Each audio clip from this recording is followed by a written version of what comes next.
numbers are still growing. And Melissa, I think the table is yours. Okay. Hi, everybody. I'm Melissa Grant. If you don't know, I'm president, co-founder of the Grassroots Democrats HQ. I want to say before I do the regular introduction that it is so great to see you all. We have all been through a lot the last couple of weeks, and it's really great to see you all. As we have said over and over again, you are the heart and soul of the Grassroots Democrats HQ. And let me just introduce our leadership and the officers of the Grassroots Democrats HQ in case you don't know them. Many of you already do. We have Brian Coker, who's our CFO, Ingrid Van Eckert, who's our vice president, Tamara Melzer-Levinson is our executive director. Then we have Robert Jimenez, our operations manager, Justin Kelly, our youth vote coordinator, Mana Shushtari, our executive strategist, Barry Rosenbaum, our senior editor and affiliate coordinator, Davis Hahn, our senior strategist, Andy Linden, our recruitment coordinator, Pratt Malik, our technology coordinator, Pamela McAfee, our distributive organizer and community liaison, Bridget Matthews, our distributive organizer, Sydney Stern, our distributive organizer and assistant to the fellowship program, Eliana Ryder and Anay Sabahani, postcard coordinators, Gigi Price, Dara Gordon, Carrie O'Malley, our texting ambassadors. Can we give a hand to all of our staff and leadership at the Grassroots Democrats HQ? Yay. Okay, so here's what's going to happen tonight. We're going to first recap everything that we accomplished together in 2024. We did have the opportunity to celebrate some critical victories, even though we suffered some major losses. In the Senate and House, we had some critical victories, which we'll go over with you. Then we'll hear from three very special guests who we helped elect or re-elect. One is our Congressman-elect George Whitesides from CA 27 in California, and Congressman-elect Dave Min from CA 45, correct? Did I say that right? 47. 47. See, I always get them mixed up. And then, of course, Congressmember Mike Levin from CA 49. Lastly, we're going to debrief and discuss how the traditional forms of political organizing are still effective in light of this year's results, and briefly look ahead to what's next. Don't lose heart. There's some serious stuff, but don't lose heart. We'll have a Q&A at the end of the program with our leadership and staff. So if you have questions, please feel free to put them in the chat. We'll keep everybody muted so you can hear what's going on, and we'll do our best to answer all your questions at the end of the program. So without further ado, I'm going to introduce our operations manager, Robert Jimenez. Robert, where are you? Hi. Just a second while we're... Oh, you want me to? Go ahead. Hi. So my name is Robert Jimenez. I am our operations manager at the Grassroots Democrats HQ. I'm going to recap some 2024 accomplishments that we would not have been able to do without everybody here in this room and everybody else across the country. So I'll get started with our Senate accomplishments. So some things that we know nationwide, Republicans netted a 4-seat gain in the Senate, and we know that they're going to have control over the next 2 years. But we know that this could have been a lot worse. We were able to hold on to some really important seats, really important Senate seats across the country. A lot of these seats were very close. We were able to elect Ruben Gallego in Arizona. We sent a lot of buses there. We did some calling in English and Spanish, postcarding, texting to youth. So we know that we made a huge impact here, there in Arizona in order to get Ruben Gallego. We're also able to elect Alyssa Slotkin in Michigan. We played a critical role there as well, made calls, talked to youth, sent postcards, sent some texts. So we're really happy that we were able to elect Representative Slotkin there. And we were also able to hold on to both Jackie Rosen in Nevada, Tammy Baldwin in Wisconsin, and that was really great. We wanted to keep them there, hold on to their seats there. And in each of these races, as you can see there on the slide, the HQ's total number of voter contacts far exceeded the margins of victory for our 4 races right there. So we know that the voter contact in these critical races were super important across the board.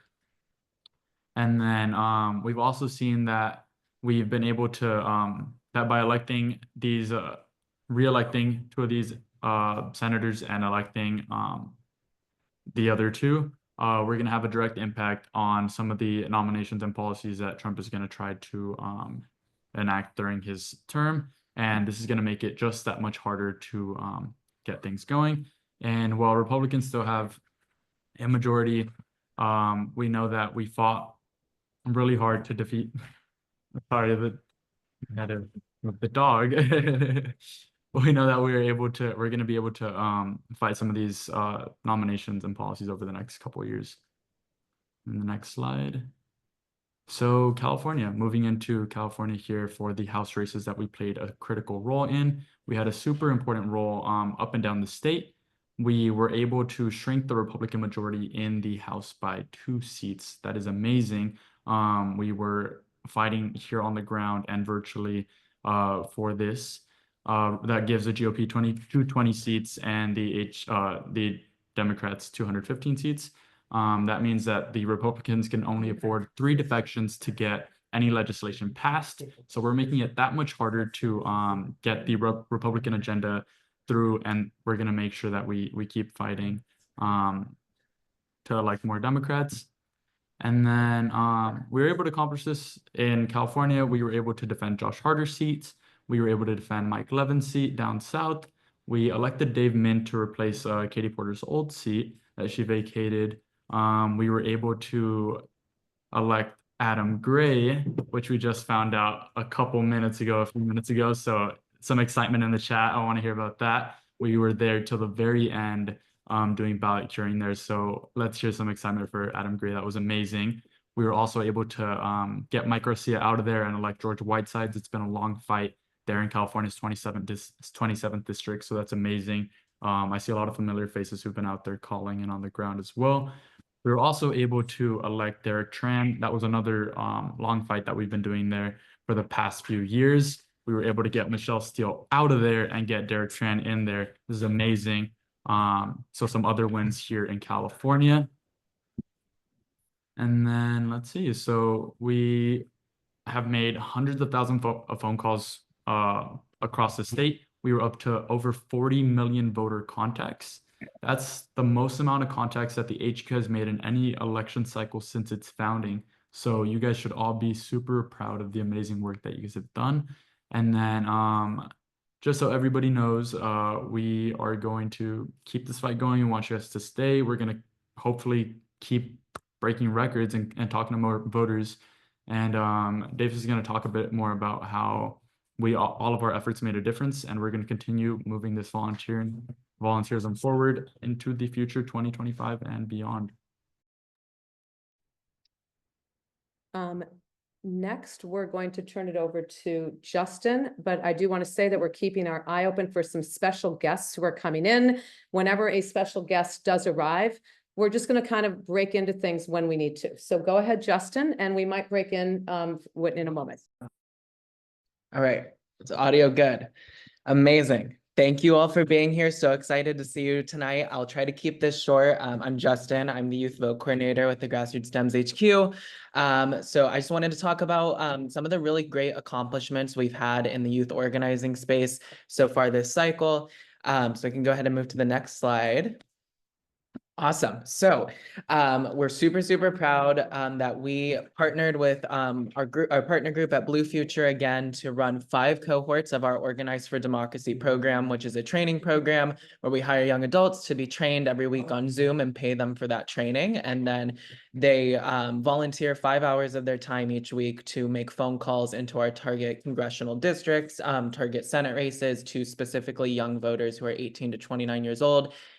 So through our 5 cohorts, we were able to hire over 353 exactly, young organizers in the 2023-24 cycle nationwide. 75% of those organizers identified as people from communities of color, and they made over 767,000 phone calls to young adults across the country, which had a direct impact on several of these congressional wins we've had in California, several of the Senate races we won, and they did make a huge impact on the presidential race as well, making hundreds of thousands of calls there as well. And then on the right, those are some pictures of our wonderful paid canvassers in a couple of the districts that we worked in. Our paid canvassing program was really amazing. We were able to hire young adults from within the districts to make sure that we had people who were from the community, who knew their community best, going and knocking on doors and doing that work. We had about like 40 to 50 young adults who came in and out of that program through its duration this cycle. And they knocked, those young adults specifically themselves, knocked on over 11,600 doors in different congressional districts across California. And we can move on to the next slide. So this just shows you some of the impacts we had specifically on youth in each of our congressional districts.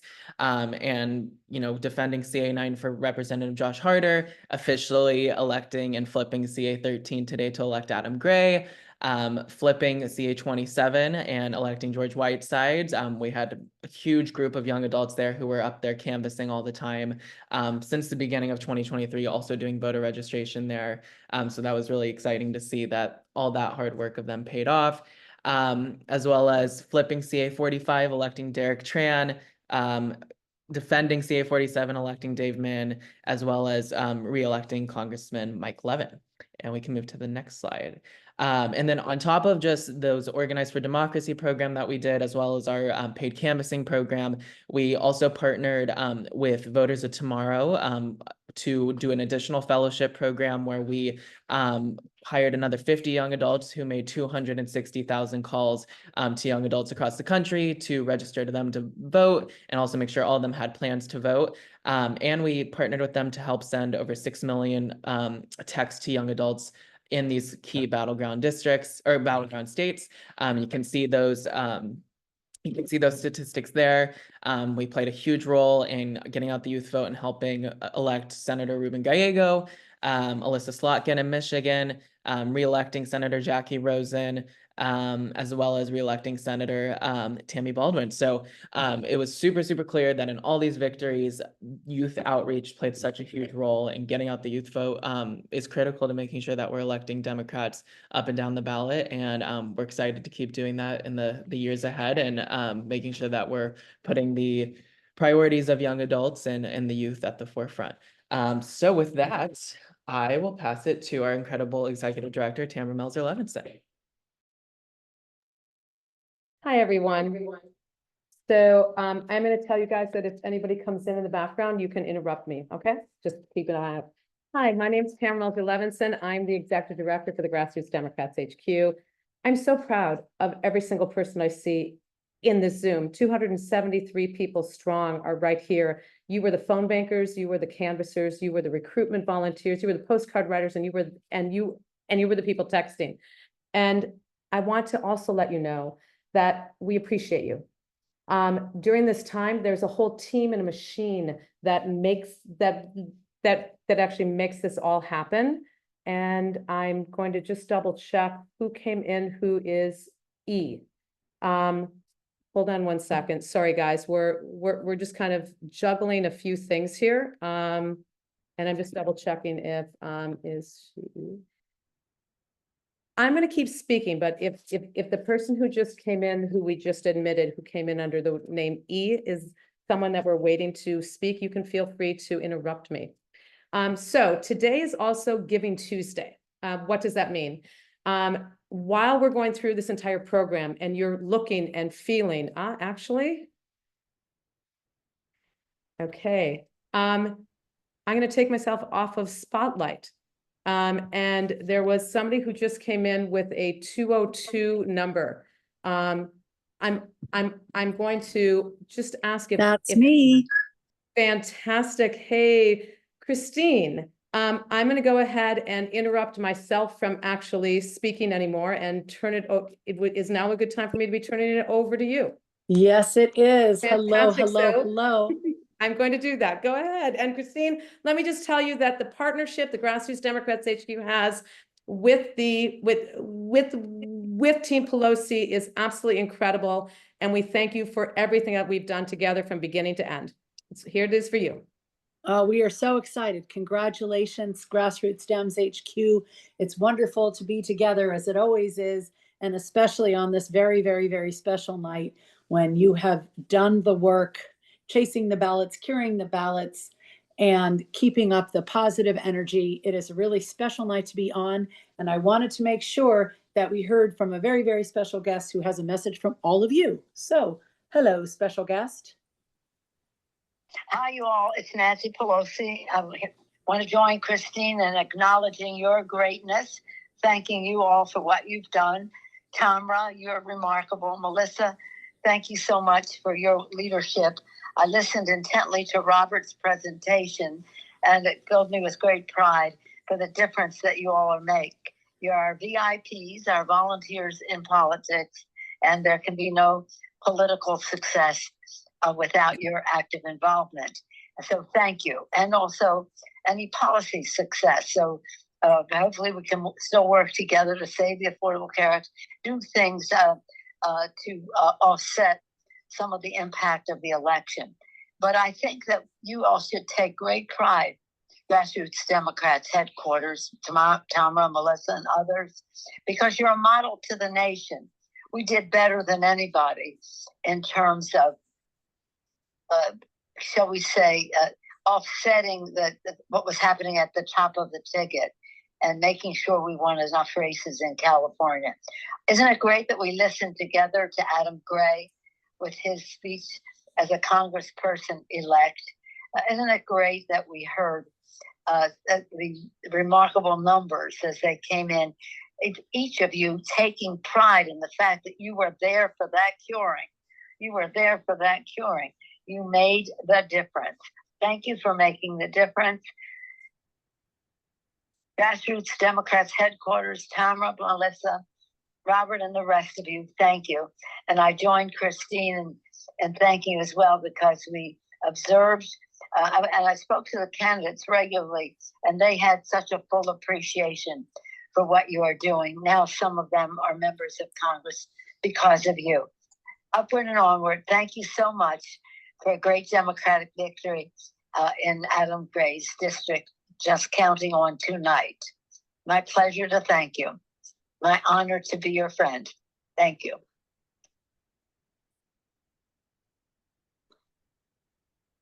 That was incredible. Thank you so much for being here. Thank you so much for honoring us.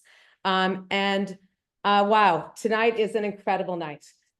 So what I was saying is I want to just introduce a few things that are going to take place here tonight before we keep moving forward. You're going to hear from some incredible people that we helped to elect into Congress this year. And when we want to remember that tonight is also Giving Tuesday. And what that means is we're going to ask you to consider, this is a free happy hour. This is a free celebration. Volunteering with us doesn't cost anything except for your time, your commitment, and everything that you bring to the table. We are going to ask you to consider making an end of year donation by signing up for a $15 or $25 recurring donation so that you can ensure the continued work that you just heard Robert and Justin review that we've already done. You may be wondering what your donation is support now that the election is over. Why should you be doing that? We're going to be talking more in the program about what the numbers of this election were and how everything that we did in California meeting the moment is going to help to reduce Donald Trump's power in 2025 if we keep on going strong. Winning the races that are going to be special elections coming up, and each additional election that we can work on in 2025, moving us closer to 2026 to reelect the people that we elected this year and getting more, is going to help us to be taking back the House and minimizing what is about to happen in our country. So please keep this in mind as you're listening to the rest of the program, and consider pitching in whatever you can donate. Because when we started this organization and this idea, when Melissa Grant, who I do call my political birth mother, because I was not political before 2016, and many of you are also from the class of 2016. We have to restore ourselves, we have to renew ourselves, and we have to rest. That's a lot of R's. And then we're going to stay in the game. When Melissa had the idea of creating this organization with Brian Coker, myself, and now we have the rest of our board, we didn't think that we'd be needed as much as we are. But what we found with the team that you see all around us means that we have to keep going. So with that, we have several different people that we are going to introduce, and we're going to give them each their time to speak about what this election meant to them, and to thank you for helping you to be getting them elected. I think we're going to begin first with Representative Mike Levin, who we were fortunate enough to help get elected in 2018. He has been reelected this time, and he would be the next senior person in the room. So let's put you on the spotlight, Representative Levin, and let you know that we are so proud to have you here. Well, thank you so much, Tamara, and thank you to everybody, Melissa, Brian, Justin, the whole GDHQ team, and it's a tremendous honor to get to follow really a historic figure in the history of our nation. I tell the speaker that I've had the honor to serve with two historic figures. One was the great civil rights leader John Lewis. And I'll never forget the 2 years that I got to serve with him. And then I got to see Speaker Pelosi in action, where we got historic things done to help the American people. And I see Christine on too, and it's just the honor of a lifetime to get to have to have served. And we actually just had a reunion earlier this evening. The reason I'm a little bit late is that the class of 2018 got together. And, so think about all the amazing people in that class from all around the country. And what had happened is, I'm sure you'll remember very well, is 2016, we had a very difficult period where everything that I thought I understood about American politics was being tested. And Donald Trump had become president-elect, and so many people across the country, like myself, who'd never run for elected office before, decided that we needed to be the change, that it was incumbent on each of us to try to run, and ultimately we had a historic wave. And I really believe that we have an opportunity to do that again, just 2 short years from now. I know 2 years can go by pretty quick, but we have to make sure that we own the ground. That's really the key. If you look at what happened nationally, they have a very, very tough election result for so many of us, but we did quite well considering everything in the House of Representatives. We wound up actually picking up, I think, after Adam Gray, landslide for Adam Gray, and landslide for Derek Tran, and Dave Min won by like 10,000 votes. So that's a piece of cake. Dave is that seat is a lock as far as I'm concerned. He's not on, so I can say that. But the point being is at 215, if they have 217 and we have 215, that's really something, given the headwinds that we faced. I really think that the difference between winning and losing in my seat is what we do, including in the off year, in the field, knocking on doors, making calls. And I just want to thank everybody on this Zoom, because I think you made tens of thousands of calls, the people just on this Zoom. And that's extraordinary. And when you look at Adam Gray winning by 187 votes, or you look at Derek Tran winning by 500, however many it was, you called, and forgive me if I'm wrong on this, but you called way more people than that in those districts, did you not? Yeah.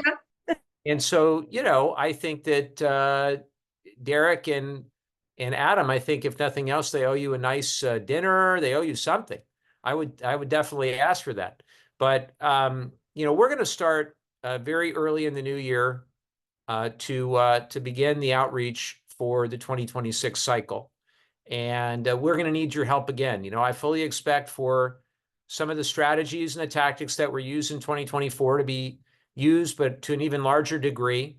People like Elon Musk and others are going to pour many tens or hundreds of millions of dollars into House races. And we know we can defeat them. If you recall, the Elon Musk super PAC actually invested quite heavily against Derek Tran, for example, but he was able to prevail despite that. You've got a lot of dark money and a lot of billionaires that see the opportunity to go full MAGA and to try to take out House incumbents like myself. And we've just got to stand up and fight.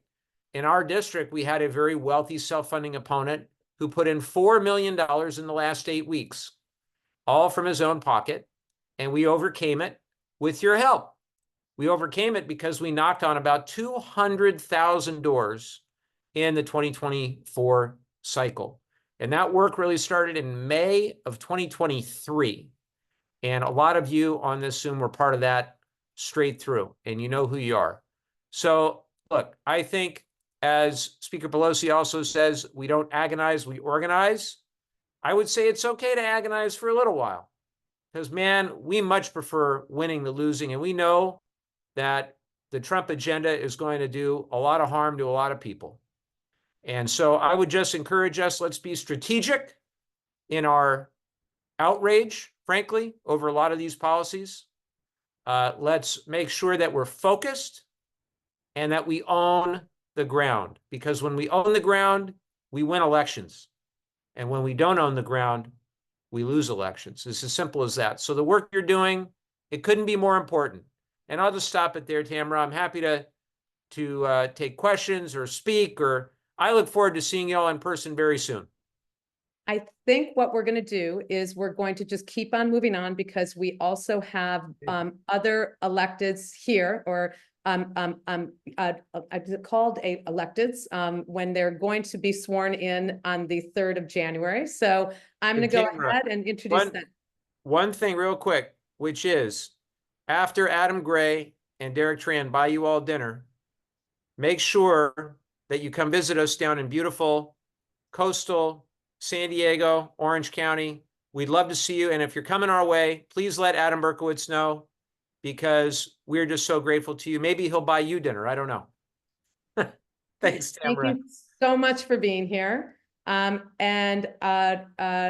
now have the honor, and guys, there is no order to this other than we decided that we do it based on how the elections were actually called, because in each one of the next people speaking, there was ballot curing that was actually taking place. So I'm proud to introduce the future Congress member of CA27, George Whitesides, and let's bring him up. Let's see. Here it is. Found it. Okay, if I remove there we go. And good. I'm going to say goodbye. Welcome. Hi, everybody. Hi, Tamara. Hello, GDHQ. I'm in the Lancaster Museum of Art here, in the kids' classroom here. So sorry for the art supplies in the background here. Before I get to my most important thing, which is saying thanks to everybody, I just wanted to say that I'm excited to see what Christine Pelosi has on her cell phone for her mom, which is, as all of you noticed, probably a picture of a young Nancy Pelosi. And that is an amazing thing. And we're so grateful to the Speaker Emerita for everything she does, and to Christine as well. I just wanted to say a huge thank you to everybody on the line and everybody who helped us get elected. I will never forget it. It was a true team effort, and it required huge efforts from so many people who were on this call. And I am just so grateful to all of you. So many of you came up to canvass. So many of you came to make calls, to do postcarding, to do so many different things, to help us raise money. And it really took a team effort to make it happen. And I will never forget the amazing support of GDHQ in achieving what we all wanted to do, which was to flip CA27, flip several of these seats.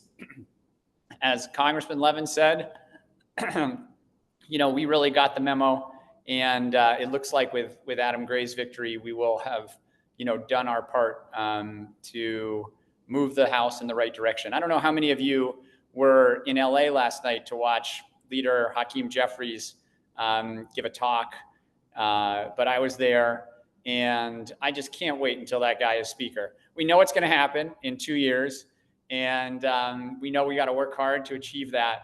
But that guy's intelligence and grace and leadership and calm and wisdom is something that we so desperately need as a nation. And, we can achieve that goal by working together. We got to keep these seats that we have now flipped. And what a great class of folks just across the country that we have now in the House. People who are so eager to get to work for the American people and for their districts. I know I am super eager to get to work to, fight back against the craziness that is on its way, but also to try to constructively work to protect the advances that we've made and to move forward on areas where we can. And it's hard to imagine what we're about to go through over the next 2 years. But what we do know is that when we work together, we accomplish incredible things. And it is the work of all of us together, all of you, that made such incredible things happen this year, both in California and across the country. So I'll keep it short because I know we got a few other people to talk. But, for all the folks who, were freezing cold up in the Antelope Valley last winter doing canvassing, for all the folks who, called late into the evening, all kinds of days, folks who got, cramps in their fingers and their hands and their arms from doing all the postcarding. I just want you to know that it made a difference, and it made a huge difference in our race, which was, still very close, and it made a difference in so many other races. And, literally we would not have made this progress without all of you. So thank you, thank you, thank you. Thank you, Tamara. Thank you, Melissa. Thank you, everybody who leads this great organization. And I'm just so grateful to you. Thanks. Fantastic. And next, we are going to be bringing up Congressmember-Elect Dave Min, not to be known soon as Senator Dave Min. Welcome. Thanks so much for having me, Tamara, and good to see everybody. Good to see you, George, even if remotely. And thank you, Melissa. Thank you, Christine. Good to see everyone. Yeah, it was amazing seeing the what you've got on your phone, Christine. I'll be honest and say election night sucked. I'd written out 3 versions of a speech. One had me potentially losing and maybe Kamala losing. I had one where we were maybe winning and Kamala looked like winning. And then one where it was just too close to call. But I did not contemplate a situation where we would be losing so badly, and yet my race was looking pretty good. That just did not cross my mind. I had visions of the red to blue class of like 35 or 40 of us, mostly all getting elected, working together, maybe to hold Donald Trump accountable, but hopefully to actually push forward a positive agenda under President Harris. And as that night went on, it was a very, very weird and surreal situation for me because I think people expected us to be celebratory. We were doing pretty well that night, but just the mood was so off and difficult as we started contemplating and me personally contemplating what it would be like to be potentially in the minority, working to try to hold Donald Trump accountable the second time, and thinking to myself, like, how did this happen? And I know we were all dealing with our own version of that on that night. And I know for a lot of us, it was a PTSD moment bringing us back to 2016. But as we've had a few weeks to process, and for George and me going through the new member orientation in Washington, D.C., I think at least for me, I've come to become very resolved. We're in another decades-long fight. And we have to be thinking of this that way, which is the damage that Donald Trump will cause in the next 2 years, the next 4 years is going to be catastrophic. Going to be catastrophic for working families, for a lot of the people that we care about in Democratic circles. My job, George's job, Mike's job over the next 2 years is to try to minimize that damage, to follow the playbook that people like Nancy Pelosi have set. What can we do to try to minimize that damage? And then moving forward, we're going to have to figure out what we as the Democratic Party, what we who care about this country and our core values can do positively and proactively, not just to fight back and be reactive against Trumpism, but to try to reestablish some version of the America that we know this country can be. A country where anyone can grow up to be who they want to be, where anyone can come here, make a life for themselves, love who they want to love, marry who they want to marry, decide when, if, and how they want to start a family. That's the America I believe in. I think that's the America most Americans believe in. And we've just got to get back to basics here. But we've got a big fight ahead of us. It's also dawned on me that I feel very fortunate and so humbled to be in a position where I don't just get to complain on chat boards about what's happening, but potentially be in a small position to try to do something about it. And that is such a huge privilege to be in this fight in a real way. And it's something I take very seriously. So thank you guys for all the phone calls you made, for the many hundreds of you who came down to Orange County to knock on doors for us, to help fold envelopes for us every day of the week. I did a lot of call time out of our offices. I'd see people from GDHQ, kind of walking through our offices, and that was fun. And I know you guys had the big bus loads, you had the events, you came down for us. But most days of the week, we had GDHQ people here in Irvine, in our offices, getting their PDI forms so that they could go knock on doors. Thank you for all that. While I can't say we won by 165 votes, I think we're calling that something like the gray zone and the transslide for Derek Tran and his 630 vote margin of victory. But every vote mattered, and our margin looks like it's about 10,000 votes. You guys probably made 10,000 phone calls. We have to count every vote. Our race was extremely close, and it could have been a lot closer. So thank you for all you have done for us. As Mike said, unfortunately, my job starts again. We're going to have to be doing more of this starting in January, really starting now, because all of us are going to be on the front lines of trying to take back the House to keep our seats going forward. So thank you, thank you, thank you. Let's keep our heads down, keep fighting. I think that's the message. We cannot give up on America. We've got to fight for this country that we love. Thank you so much for being here. We deeply appreciate you.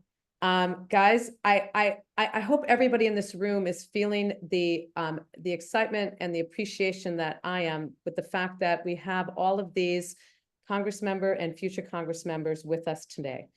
It's a testament to who you are and to what the Grassroots Democrats HQ community can do. I'm honored to introduce Davis Hahn next, who is our senior strategist. He has been with us since 2018 when we first began, and brings a unique perspective and understanding to the election cycles. While he's speaking, keep on remembering this is Giving Tuesday. We're going to put the link into the chat. If you are feeling moved to want to see what we have done and what needs to be done going forward, please make that added donation so we're here in 2025. Go ahead, David. Well, thank you so much, Tamara. And thank you to the Congress members-elect and Representative Levin and Speaker Emerita Pelosi and Christine for your words of inspiration and hope. We can all take as much of that as we can get right now. And you give us hope that we are going to survive these next 4 years. And I also just want to echo what Melissa said at the beginning of our program and thank all of you for being here tonight. I know we've all been on a roller coaster of emotions the last few weeks. A lot of us we're all disappointed. A lot of us, though, are feeling fearful and anxious. And I want to remind folks that it's more important than ever now to find community of people with similar values and people who are going to be supportive of each other. And I'm very proud to be a part of this organization that will continue to be a community where you can come virtually and also be able to turn those emotions into something productive. So now that we've taken a little bit of time to celebrate the victories that we had this year, we're going to shift the conversation a little bit to something that I know is on everyone's mind, which is that this on balance was a very, very disappointing election for us. And it was also an election in which we completely out-organized Republicans in pretty much every traditional sense. And yet, as you can see on the graph that's on your screen, which shows the partisan shift across the country, we lost ground pretty much everywhere, at least in the presidential race. So that's generated a burning question among a lot of folks who worked hard on this election. Was all of that organizing work a waste? Do traditional field programs where we go out and talk to voters at the doors, where we make calls, where we send those texts, does that still matter? Does that still work? Is it still effective? The data suggests that it is. If you look at and compare Biden's margin of victory versus Trump's margin of victory and look at that swing from 2020 to 2024, there was a 6-point swing in favor of Trump nationally. But if you take a look at the swing states, that swing towards Trump was much smaller. And of course, these are the states where Democrats had a significant ground game investment.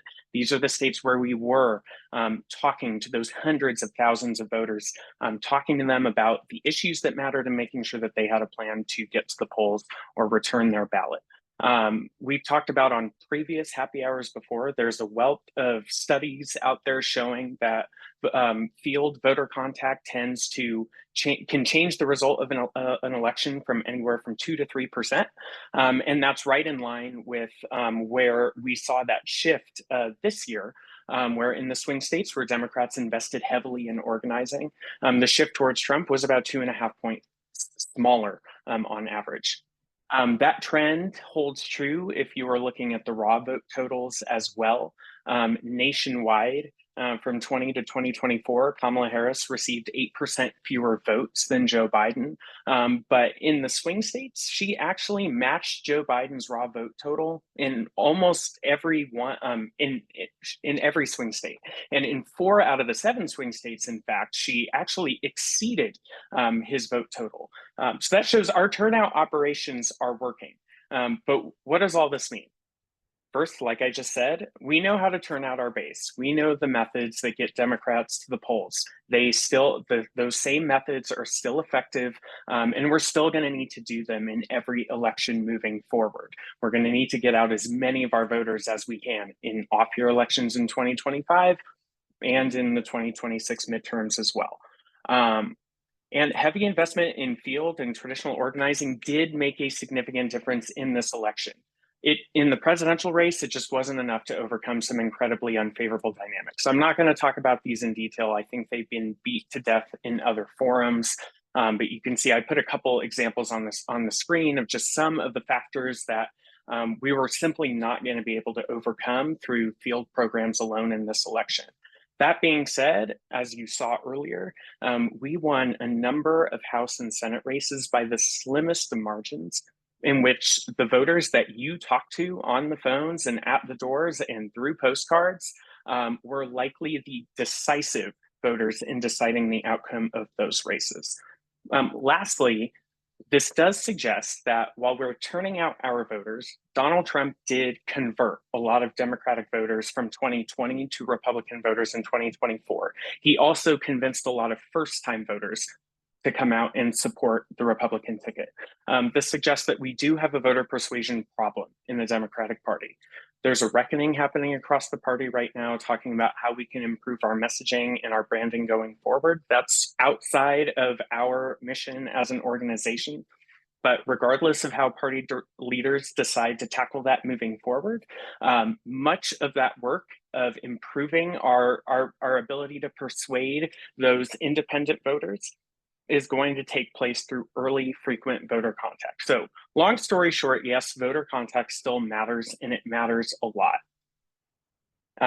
Now I just want to briefly take a look at what's next. Unfortunately, we've been here before. We have suffered through a Trump administration in the past, but that also means that we have a playbook for how we're going to electorally build back power. There are going to be a number of off-year elections in 2025, and every single one of these elections is a critically important opportunity for us to reduce the amount of power that Trump has. There will be a Supreme Court election in Wisconsin that'll decide whether there's a liberal or conservative majority on the court moving forward. Of course, we helped to flip the court to a liberal majority back in 2023 when we elected Janet Protasiewicz. There will be special elections to fill House vacancies. We already shrunk the Republican majority down to 217 seats currently. It's projected to be 220, but we can shrink that further. There will be state elections in Virginia where a Republican House of Delegates and a Republican governorship are going to be on the ballot. And of course, we won the House races that we did in California because we've been in those districts organizing for 2 years. It's never too early to start organizing for the 2026 midterms, where we are going to be heavy favorites to retake the House, but that's going to take a lot of early work, and we're going to be starting that in the coming months. Lastly, young men definitely shifted towards Donald Trump in this election. The Grassroots Democrats HQ, as you heard earlier, has been heavily focused on youth organizing in the past few years, and that's going to continue to be a critically important piece of what we do moving forward to try and stop that shift among younger men towards Republicans. And the best way to do that is to have young organizers leading those conversations. We are empowering young folks to be able to do that, and we're going to continue to focus on that moving forward. Lastly, I just want to leave us with a quote from our fearless leader from this last campaign, Vice President Kamala Harris, that has really stuck with me from her concession speech.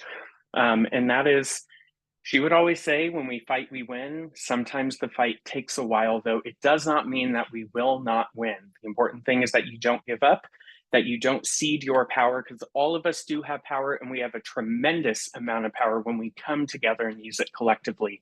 And I can't promise you that everything is going to be okay over the next 4 years, but what I can tell you is that if we keep organizing and we keep fighting, we will survive as a country. We will get through this.